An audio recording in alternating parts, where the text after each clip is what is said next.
Hi, I'm George Vondriska, and I am excited and proud to talk to you about my book, Woodworker's Guide to Live Edge Slabs. A lot of great stuff going on here. Let's have a little look. The book starts with a gallery, and the gallery includes projects not just from my shop, but from other woodworkers as well. This is a great way to get inspired, get motivated, and see just what creative ways slabs can be used in. From there, I've got 5 technique-based chapters, and those are designed to give you the basic skills that you need in order to work with slabs in your shop.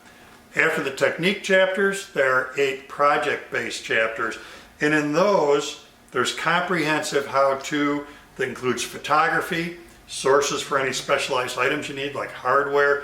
The scale of those projects range from small stuff like a charcuterie board, kitchen knife block, all the way up to large stuff like a dining room table. So there's something in here for everybody.